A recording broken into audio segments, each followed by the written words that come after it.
우리 가족 예배, 주일 예배 나오신 우리 교회 여러분들을 환영하고 또 주님의 이름으로 축복합니다. 오늘도 우리 각 가정에서 또 계속되는 예배 가운데 하나님의 은혜가 임하시기를 소망하고요. 또 함께 예배 드릴 때에 우리 가족 여러분들이 모두가 서로를 축복하고 또 하나 되어서 또 주님의 기쁨이 되는 우리 모든 무지개 교우 가정들이 되시기를 간절히 소망합니다.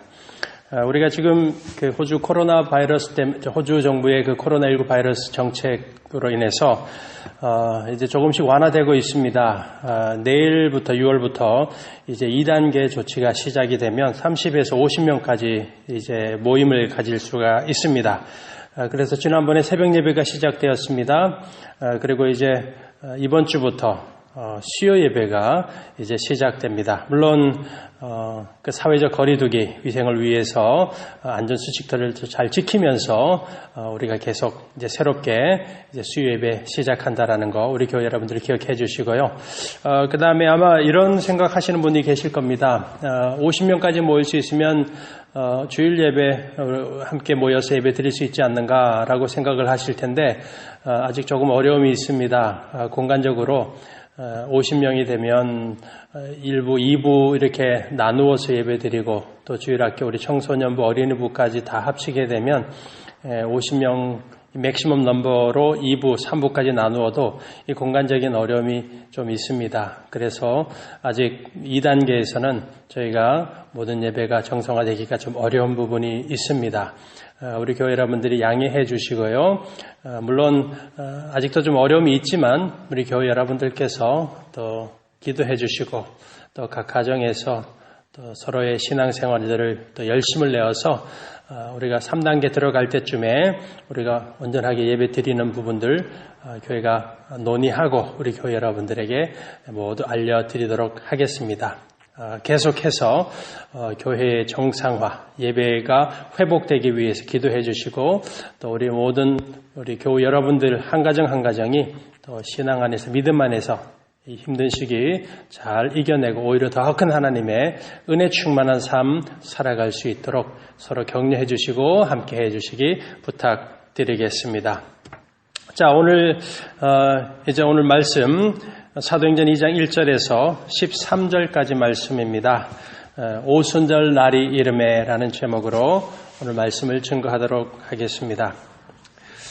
우리 그리스도인에게 성령 하나님의 능력과 인도하심은 사실 우리 신앙생활의 모든 영역 속에서 역사하신다라고 말할 수 있습니다.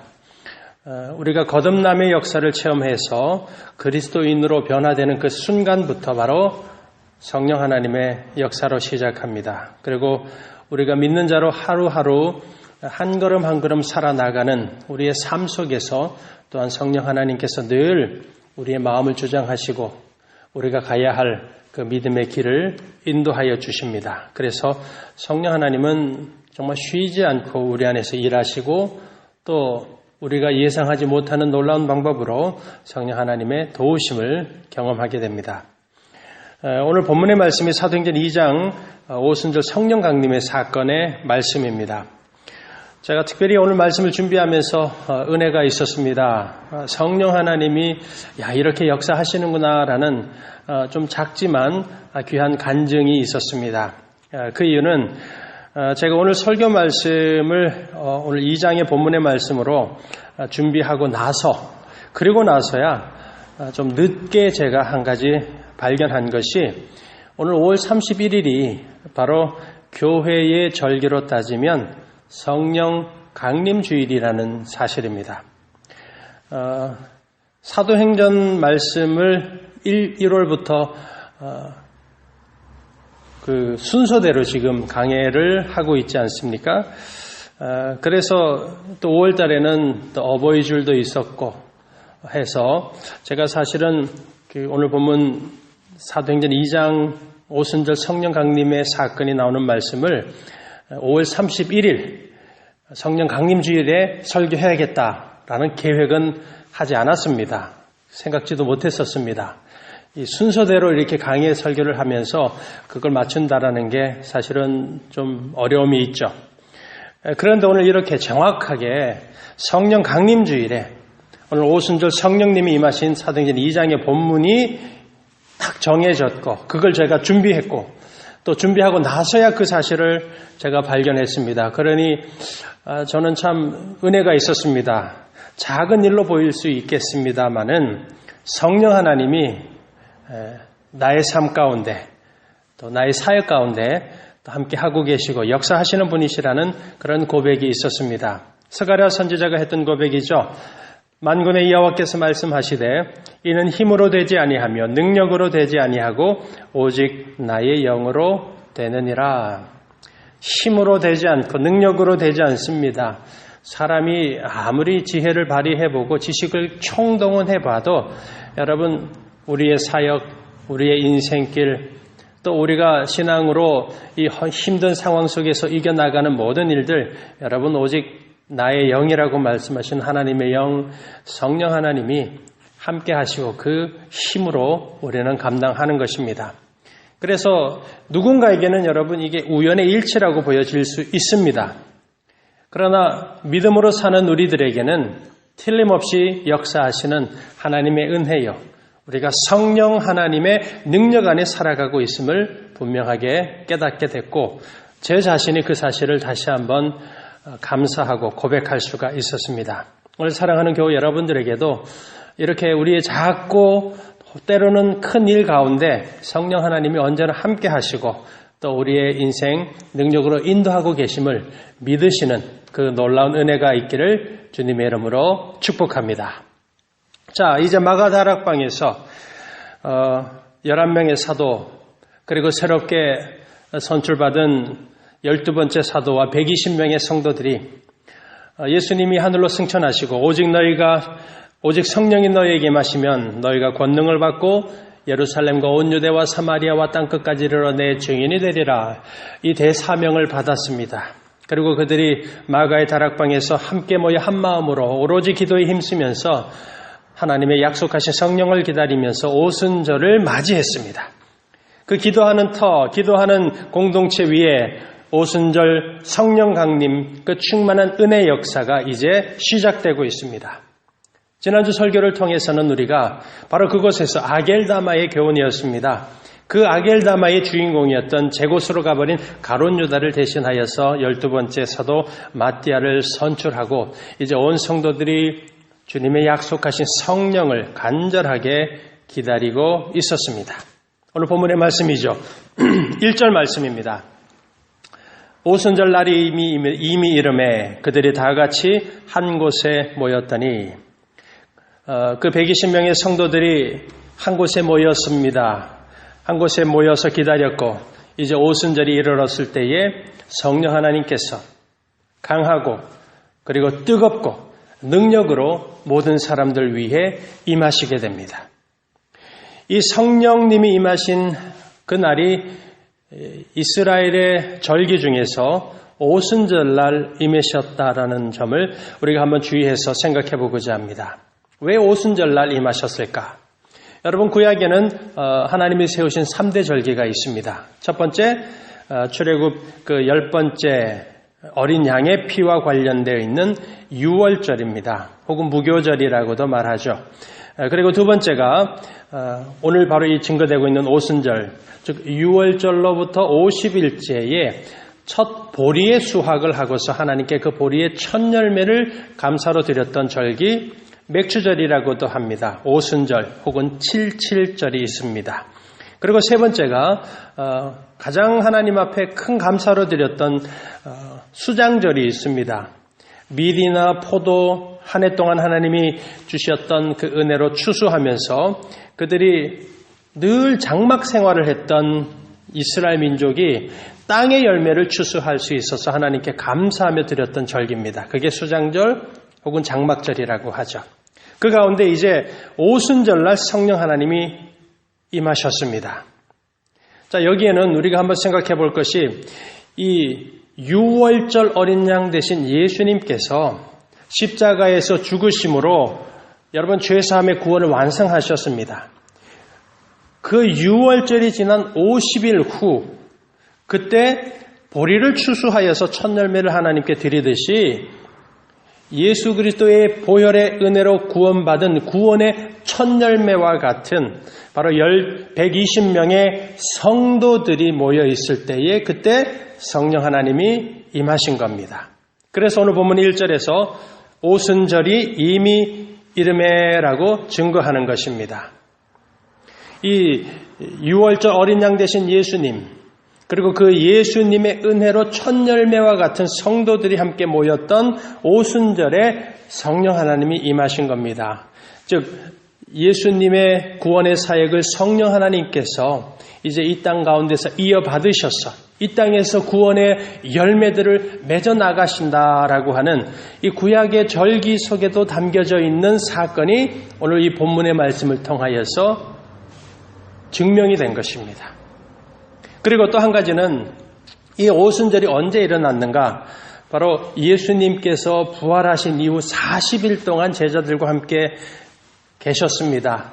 그리고 그 40일이 지난 이후 하늘로 승천하셨죠? 그리고 나서 10일이 지나고서 총 50일입니다. 부활 이후 그때 성령 하나님께서 마가다락방에서 기도하는 믿음의 성도들 위해 임하신 겁니다. 자, 이 말은 사도행전 1장에서 2장으로 넘어오는 오순절까지 며칠이 걸렸다라는 뜻입니까? 승천하신 이후 열흘 이후에 성령 하나님이 이 땅에 임하셨습니다. 그래서 구원의 사역을 성령님이 이루어 가시되 특별히 기도하는 공동체, 성령의 공동체된 이 믿음의 사람들, 주님의 교회를 이루는 이 사람들을 통하여서 복음이 온 땅 가운데 전해지는 역사가 드디어 시작된 겁니다. 그래서 우리가 이 오순절 성령 하나님이 임하신 오늘 본문의 사건을 보면서 이 구약 성경에서 증거되는 절기를 통해서 하나님이 예언하셨고 또 선지자들을 통해서 계획하신 많은 사건들이 신약에 와서 철저하게 완성된다는 것을 확인하게 되는 겁니다. 여러분, 하나님은 실수가 없는 분이십니다. 하나님이 세우신 계획은 구원의 그 약속들은 결단코 실수가 없고 깨어지지 않고 언제나 완성되어집니다. 이 성령 하나님이 임하신 사건이 바로 하나님이 약속하신 대로 일어난 사건이라는 점을 우리가 분명히 확신해야 됩니다. 그리고 유대와 사마리아와 땅끝까지 이르러서 복음이 전파되는 성령의 권능을 받은 그리스도인들이 함께 일어나서 주님의 교회를 이루고 주님의 증인으로 살아가게 되는 바로 그 역사적인 사건이 바로 이 오순절 성령 강림이십니다. 자, 오늘 본문의 말씀을 이제 보시기 바랍니다. 2절에서 4절까지 성령 하나님이 임하실 때 그곳에서 일어나는 초자연적인 능력이고 역사입니다. 자, 2절에서 4절까지 우리 한 목소리로 읽습니다. 호련히 하늘로부터 급하고 강한 바람 같은 소리가 있어 그들이 앉은 온 집에 가득하며 마치 불의 혀처럼 갈라지는 것들이 그들에게 보여 각 사람 위에 하나씩 임하였더니 그들이 다 성령의 충만함을 받고 성령이 말하게 하심을 따라 다른 언어들로 말하기를 시작하니라. 아멘. 자, 이 본문의 말씀이 우리에게 분명히 증거하고 있습니다. 구약을 통해서 하나님의 계획하시고 예언하셨던 것이 이루어졌고 심지어 예수님께서도 이 땅 가운데 계실 때 예언하셨던 약속의 성령이 임할 때 권능이 임하리라, 권능을 받아서 땅끝까지 증인이 되기라고 하셨던 그 약속의 말씀이 다 성취된 것입니다. 우리가 잘 아는 구약의 요엘 선지자, 하나님의 예언을 선포했습니다. 요엘서 2장 28절 29절에서 우리가 잘 아는 대로 내 영을 만민에게 부어주겠다. 너희 자녀들이 장래일을 말하고 너희 늙은이가 꿈을 꾸고 젊은이는 이상을 볼 것이고 내 영을 남종과 여종에게 다 보여줄 것이다. 그 요엘 선지자의 그 예언이 완성된 사건이 오순절의 사건입니다. 그리고 예수님께서 요한복음, 누가복음을 통하여서 분명히 약속하셨습니다. 내가 떠나고 나면 나 대신 다른 보혜사를 너희에게 보내주실 것이고 그분이 너희들과 함께 하실 것이다. 너희를 거와 같이 버려두지 아니하시고 내가 너희와 함께하고 너희에게 다시 오리라고 말씀하셨죠. 그리고 누가복음 24장에서는 아버지의 약속하신 것을 보내리니 위로부터 임하는 능력이 입혀질 때까지 이 성 예루살렘에서 기다리라, 머물라고 말씀하셨습니다. 바로 그 모든 성경의 약속, 우리 예수님의 그 예언의 말씀들이 오순절 성령 하나님이 오심으로 완성되었습니다. 그리고 그 마가 다락방은 더 이상 기도의 터만이 아니요 믿음의 사람들이 고난과 박해를 피해서 숨죽여서 모여있던 그런 공간적인 어떤 그 집이 아니라 바로 그것이 이제는 복음이 흘러나가는, 세상을 향하여서 구원의 그 복음이 증거되는 주님의 교회가 되는 그 놀라운 역사가 시작된 것입니다. 이게 바로 두 번째 이 오순절 사건의 중요한 의미입니다. 성령이 임하신 오순절 사건의 첫 번째가 무엇이라고 말씀을 드렸습니까? 바로 구약의 하나님의 약속, 우리 예수님이 하셨던 모든 약속이 성취된 사건이다. 그런가 하면 두 번째는 이 마가 다락방에서 시작된 이 땅에 성령 세례를 받은 그리스도인으로 이루어진 주님의 교회가 복음을 위하여서, 주의 나라를 위하여서 온 천하 만민에게 땅끝까지 증인으로 나아가는 주님의 교회가 세워지는 그 시작된 사건입니다. 여러분, 마가 다락방이 주님의 핏값으로 사신 교회의 터가 된 것입니다. 교회는 그래서 복음의 증인된 성도들의 모임입니다. 그리고 교회는 분명하게 성령 세례를 받은 믿음의 사람들이 한자리에 모인 것이고 그들이 하나 되어서 이룬 주님의 교회인 것입니다. 오늘 특별히 오늘 이 본문 2절과 4절에서 우리가 주의를 기울여서 이해해야 될 부분이 있습니다. 그것은 성령 하나님이 임하실 때 나타난 이 초자연적인 세 가지 현상입니다. 첫 번째는 2절에 증거하고 있습니다. 들리는 소리입니다.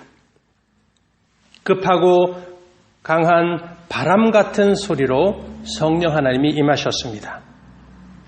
자, 우리가 이미 이 사도행전 1장 8절 우리가 오직 성령이 너에게 임하시면 너희가 권능을 받고 바로 그 말씀을 우리가 하면서 이미 성령에 대한 많은 부분들을 함께 새겼습니다. 재차 그걸 다 설명하지는 않겠습니다. 그러나 여러분 기억하실 겁니다. 여기 나오는 이 강하고 급한 바람이라고 되어 있습니다. 바람은 성령을 의미하죠. 히브리어로 루아크, 헬라어로는 페뉴마라고 합니다. 그런데 오늘 본문에서는 급하고 강한 바람 같은 소리가 있다라고 말합니다. 그리고 그것이 온 집에 가득했습니다.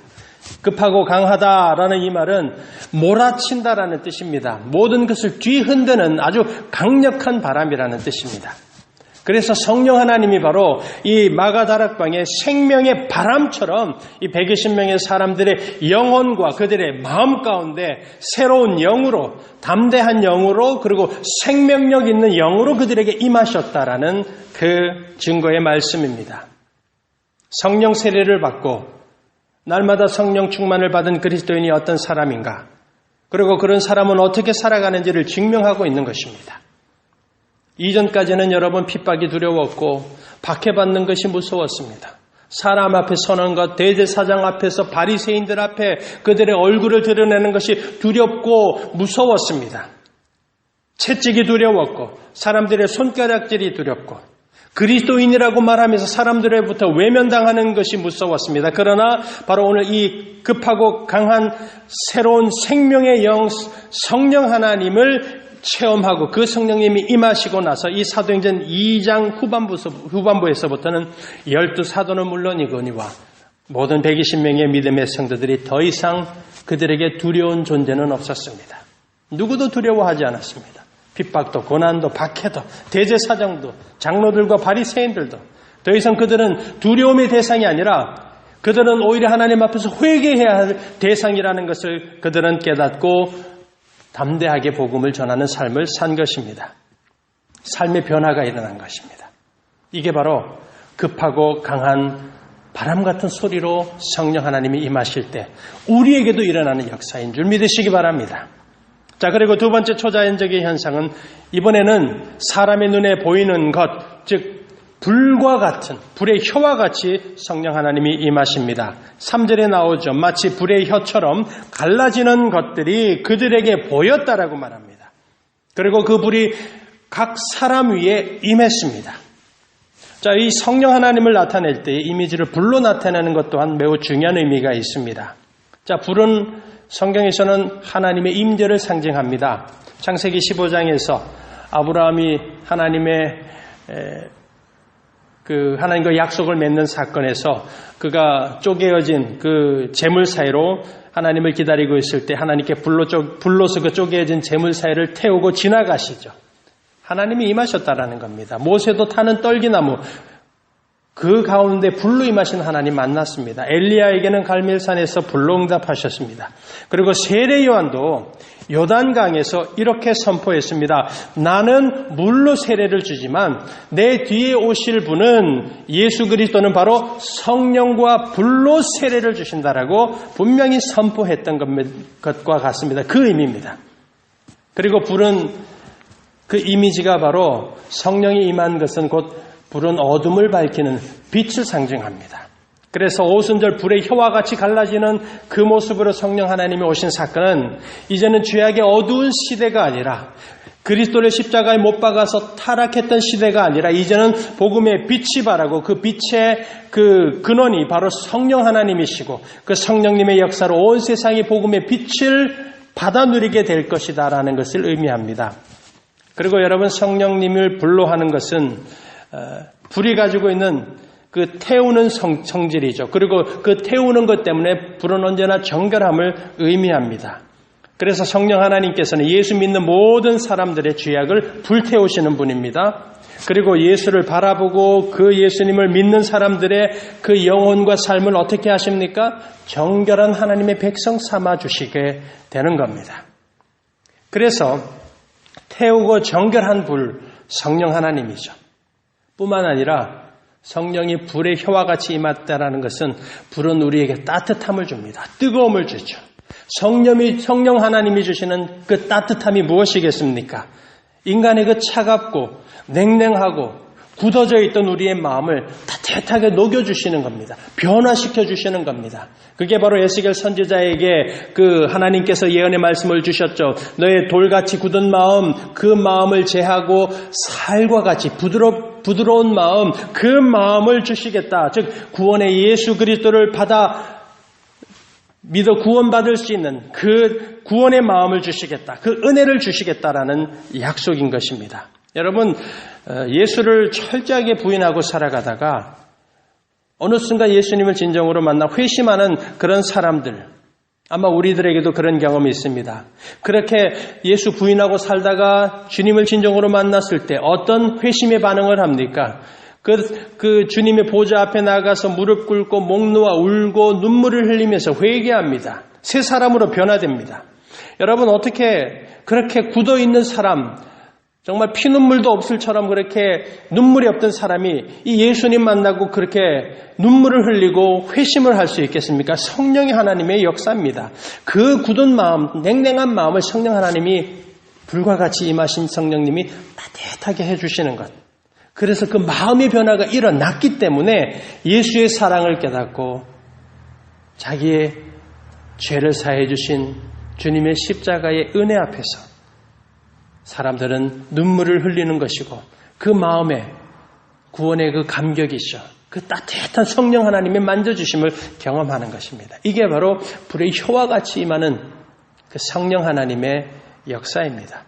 그리고 마지막으로 초자연적인 현상이 바로 성령 안에서 각 나라의 언어들을 말합니다. 4절에 보았더니 성령의 충만함을 받습니다. 그리고 성령이 말하게 하심을 따라 각 사람들이 각각 다른 언어들로 말하기 시작했다라고 기록합니다. 이 마가 다락방에서 이 120명의 성도들이 각각 다른 나라 언어들을 말하고 있다. 어떤 말들을 하고 있는지는 그 뒤에 이어서 나눈 9절에서 11절의 말씀입니다. 바데, 메데, 엘람, 메소포다미아, 유대, 갑바도기아, 본도, 아시아, 부르길라, 밤빌리아, 애굽, 구레네, 리비아, 전 세계의 모든 사람들의 그 각각 다른 언어들을 그 성령 하나님이 말하게 하셨다라는 것입니다. 이 성령님이 임하실 때에 오순절날 120명의 사람들이 각 나라의 언어로 기도하고 말하는 이 역사는 매우 중요한 의미가 있습니다. 그 의미는 구약의 창세기 11장까지 거슬러 올라가게 됩니다. 여러분, 창세기 11장에서 바벨탑 사건이 나오죠. 사람들이 힘을 모아서 하늘에 다다르기 위한 그 교만의 탑 바벨탑을 쌓습니다. 인간의 죄악입니다. 교만이 드러난 사건이죠. 그때 하나님이 그 교만함을 꺾으시고자 어떤 역사를 행하셨습니까? 모든 사람들이 공통적으로 쓰는 그 언어를, 하나의 언어를 혼잡하게 하셨습니다. 그래서 서로가 의사소통이 안 되었습니다. 그래서 흩어지고 온 주변에 갈라지게 하셨습니다. 세상의 언어가 혼잡해졌죠. 세상 사람들이 온 세상에 흩어졌습니다. 그 이유가 무엇인가? 바로 하나님처럼 되려고 했던 인간의 교만과 죄악 때문이었습니다. 그런데 이제 이 오순절 성령님이 임하셨을 때에 120명의 사람들은 정확하게 창세기 11장의 바벨탑 사건과 정반대의 상황이 지금 시작되고 있는 것입니다. 죄악으로 흩어진 인간들, 혼잡하게 되었던 그 언어들이 이번에는 성령 하나님이 말하게 하심으로 성령 안에서 믿음의 사람들이 각각 온 나라의 언어들을 말함으로써 바로 복음으로 하나 되고 성령 하나님의 역사와 능력 안에서 모든 방언을 말하는 민족과 나라들이 하나 되어서 구원을 받아 누리는 땅끝까지 복음이 전파되는 바로 그 역사가 시작되었다라는 것을 증거하고 있는 바로 그 초자연적인 역사인 것입니다. 오늘 주님의 교회가 시작되었고 땅끝까지 복음의 증인으로 살아가는 권능을 받아서 그리스도인의 삶의 첫 발을 내딛고 주님의 교회의 첫 시작을 알리는 오늘 이 오순절 성령 강림의 사건. 오늘 이 시간에 이 사건이 혹 지금도 여전히 예수를 믿지 못하고 자기의 죄악의 늪에 빠져 살아가고 욕심과 욕망에 사로잡힌 채 혹 살아가는 그런 사람이 있다면 오늘 이 성령 강림의 사건이 바로 그 사람에게 일어나기를 간절히 소망합니다. 그리고 120명의 마가다락방 성도처럼 예수 믿고 그분의 명령을 따라서 거듭난 믿음의 삶을 살아가는 모든 우리 무지개교회 성도 여러분들의 삶 가운데 이 성령 하나님의 충만함이 임하는 은혜의 날이 되시기를 축복합니다. 지난 5월 19일에 기독교 변증가로서 아주 잘 알려져 있는 또 많은 사람들을 구원한 레비 제커라이어스라는 목사님이 하나님의 부르심을 받아서 세상을 떠난 소식을 전해드렸습니다. 이 레비 제커라이어스라는 목사님은 그 인도에서 태어나신 분입니다. 인도 분인데 17살의 삶에 대한 회의를 느끼고서 그 젊은 나이에 독약을 마시고 자살을 시도했는데 어떻게 살아남아서 병원에서 치료받다가 친구가 전해준 성경책 요한복음 읽다가 그곳에서 바로 예수님을 만나서 일평생 자기를 구원하신 예수님을 위해서 살겠다라고 헌신하고 기독교 변증가로 살았던 분이십니다. 그분이 이 땅을 살아가는 인생, 모든 사람의 인생을 두 가지로 비유했었습니다. 첫 번째는 한 장의 종이 위에, 한 장의 그 캔버스 위에 그림을 그리는 것이 바로 사람의 인생이다라고 말했습니다. 모든 사람이 똑같습니다. 각자가 인생에 딱 한 장뿐인 흰색의 그 종이 캔버스로 시작해서 그 위에 각자의 인생을 그리면서 사는 것입니다. 그러다가 그 인생의 마지막 호흡이 끝나고 죽음을 맞이하는 순간이 그 그림이 완성되는 순간이다. 그 완성된 인생의 그림을 하나님이 보시고 과연 무엇이라고 말씀하실 것인지 기억하라는 것입니다. 즉 어떤 인생의 그림을 그리며 살고 있는지 그리고 어떻게 완성할 것인지를 기억하라는 것이죠. 하나님께서 보셨을 때에 기뻐하실 만한 인생의 그림을 그리며 살라는 것입니다. 그리고 그분이 두 번째로 우리 인생이 수증기, 스팀이라고도 말하죠. 바포라고 합니다. 수증기와 같다라고 했습니다. 잠시 눈앞에 수증기가 하얗게 보이죠. 그러나 금방 사라지고 맙니다. 마치 안개라는 표현과도 같죠. 이렇게 인생이 한순간 잠시 보이다가 사라지게 되는 것입니다. 그러고 나면 어떤 일이 있는가? 하나님 앞에 서게 될 것이라는 겁니다. 그때 하나님 앞에서 우리의 인생은 어떤 존재로 하나님 앞에 서게 될까? 하나님이 보시기에 우리의 인생은 어떤 존재로 서게 될 것인가? 그 물음을 늘 하면서 살라는 것입니다. 우리의 삶의 모든 순간과 우리의 삶의 모든 자리에서 정말 예수 그리스도가 주시는 생명으로 살고 그분을 위해서 사는 영광과 복된 인생을 살아가라. 주를 살아가는 삶의 목적을 분명히 두고 살아가라는 그 뜻입니다. 오늘 사도행전 2장을 통해서 우리는 이 땅에서 모든 사람에게 똑같이 허락되어져 있는 딱 한 장의 인생이라는 그 종이 위에 하나님이 기뻐하시는 그림을 그리는 인생으로 삶이 변화되는 사건을 본 것입니다. 수증기처럼 한순간 보이다가 사라질 이 땅의 삶이지만 하나님 앞에 섰을 때는 가장 의미 있고 귀한 존재로 인정받는 삶을 살아가는 바로 그 사건이 증거되고 있는 것을 우리는 새긴 것입니다.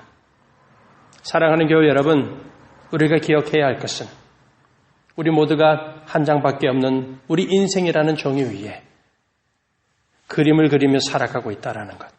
잠시 보이지 않지만 우리도 사라지는 수증기 같고 곧 하나님 앞에 서게 된다는 것을 잊어서는 안 됩니다. 교회 여러분들은 지금 어떤 인생의 그림을 그리면서 살고 있으십니까? 또 이 땅의 인생의 그림을 어떻게 완성하며 살아가기를 원하십니까? 그리고 하나님께서 그 우리 인생의 그림을 보고 뭐라고 말씀하실 거라고 지금 생각하십니까? 수증기처럼 피어올랐다가 사라지는 우리의 인생, 하나님 앞에 섰을 때에 그분 앞에서 우리가 어떤 존재로 서기를 기대하고 있으십니까? 이 시간 주님의 이름으로 우리 교회 여러분들을 권면하고 축복합니다. 오순절 성령 하나님이 임하신 이 사건과 같이 강하고 급한 바람의 소리 같은 성령으로 거듭난 성도로서 날마다 성령 충만을 받은 믿음의 성도로 살고 담대한 믿음으로 살아가시기 바랍니다. 세상 두려워하지 마시고 죄악의 권세, 사단의 권세 두려워하지 마시고 우리의 삶의 모든 형편, 여러분 상황 두려워하지 마시고 변화된 성도, 담대한 성령의 사람으로 사시기를 바랍니다. 불의 혀 같은 성령님으로 인해서 여러분 세상을 밝히시기 바랍니다. 죄악은 불태우고 거룩한 성도로 살고 죽어가는 영혼이 있다라면 그 마음과 삶을 따뜻하게 하는 십자가의 은혜, 구원의 은혜로 살아가시기 바랍니다.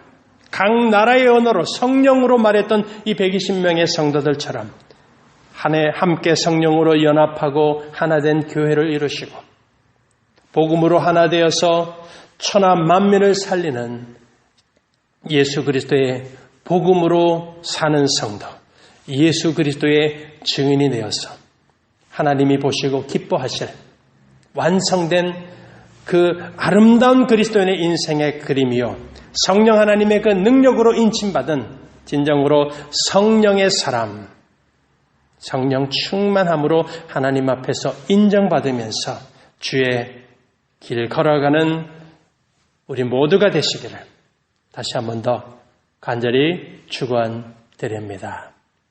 기도하겠습니다. 주님 참 감사합니다. 오늘도 우리에게 주의 말씀을 통하여서 오순절 성령 하나님의 임재에 그 하나님이 임하실 때에 우리의 삶이 변하고 주님의 교회가 변하고 이 땅에 하나님의 영광, 하나님의 그 놀라운 그 사명의 길, 그리고 우리의 삶이 하나님 앞에 담대함으로 다시 변화되는 그 은혜를 주시니 감사드립니다. 오늘 하루도 우리의 매일의 삶이, 우리의 인생이 하나님 앞에서 기쁨이 되고 하나님 앞에서 귀한 존재, 하나님 앞에서 인정받는 성령의 그 인치심을 받은 충만한 성도의 사람, 성령의 사람이 되어가는 우리 모두가 되게 하여 주시옵소서. 예수님의 이름으로 기도드립니다. 아멘.